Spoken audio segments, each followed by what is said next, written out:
Sabi ni Dr. Jose Rizal, kabataan ang pag-asa ng bayan. Ngunit, paano kung kabataan na ang sumisira sa ating kinabukasan? Hindi na lang pala panaginip ang lahat, kundi nangyayari na sa totoong buhay.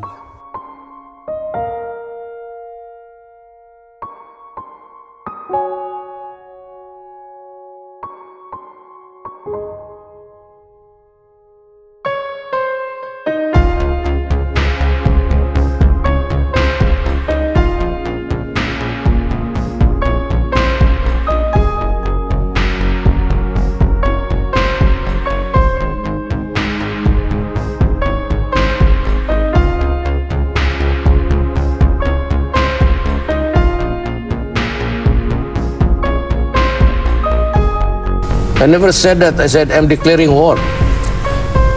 So war is what? That I am committed to stop drugs before I go out. Which means to say, Father, Monsignor, Bishop, which means to say, marami pang patayan to. Kasi lumalaban talaga yan.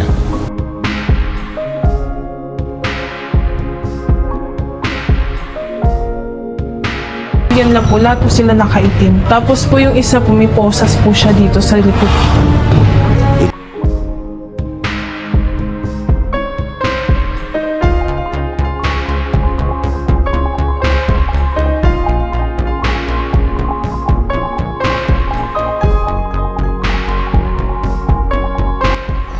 Patayan nga lang ba ang solusyon para mawakasan ang droga? Pero ang alam ko, meron pang iba. At yan ang ating aalamin kasama ang aming pangkat. Good day everyone! I am Ram Romaldo and I'm Crisaldo Valenzuela, and we are here today to talk about critical issues affecting our communities, which is drug abuse. Pero bago ang lahat, ano nga ba ang droga? Ang droga ay mga substansyang kemikal na nagpapabago sa gawain ng utak at katawan ng tao. Maaring ito ay mga gamot, substansya na nagmumula sa halaman o sintetikong kemikal. Ito ay maaring may mabuti at masamang epekto.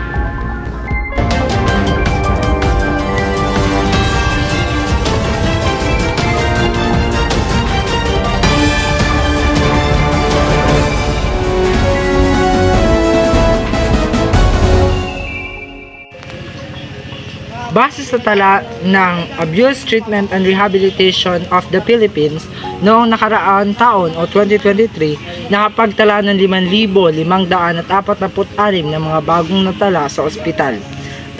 Karamihan pa din dito ay mga kalalakihan na 91.74%, habang ang kababaihan ay 7.70% lamang. Ang pinakabatang naitala ay 12 years old, habang ang pinakamatanda naman ay 68 years old.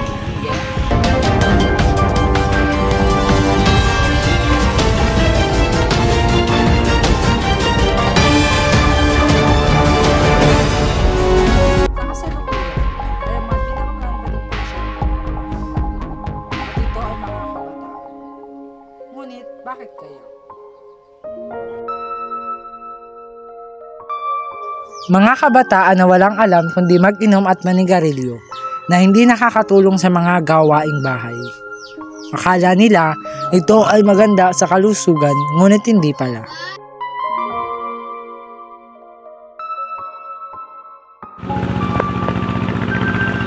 May iba't ibang uri ng droga, ang alak at ang sigarilyo. Ito ay tinuturing na gateway drugs na nagiging tulay na paggamit ng mas malalang droga tulad ng shabu at marijuana.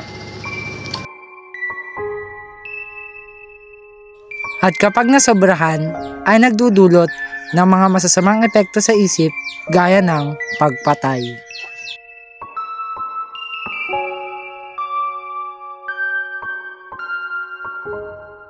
Na ang malala ay ang pagpatay pa ay humahantong sa panggagahasa. Oops! Bago tuluyang kontrolin ng droga ang ating isipan, narito muna ang mga ilang gawain upang di na tayo umabot dyan. Magpakalat ng impormasyon tungkol sa mga masasamang epekto ng droga upang maiwasan ng mga kabataan na gumamit nito. Kung may problema ka, humanap ka ng kaibigan na iyong pwedeng kausapin. Humingi ka ng payo o anumang tulong na pwede niyang maibigay sa iyo. Go! Bilang tao, may karapatan kang umayaw. Lumayo ka sa mga kaibigan na masama ang impluwensya sa iyo na maaari magdulot ng kawalan sa sarili. Kung nag-break kayo ng jowa mo, huwag kang malungkot. Humanap ka ng iyong maaaring paglibangan. Huwag mong idaan sa paggamit ng alak at sigarilyo. Maghanap ka ng paglilibangan tulad ng pagbibisikleta o malagiing malakas ang katawan. Huwag hayaan ang problema na makaapekto sa iyong isipan. Yan ang ilan sa mga aktibidad na pwede mong gawin. Imbes na magdroga, humanap ka ng libangan.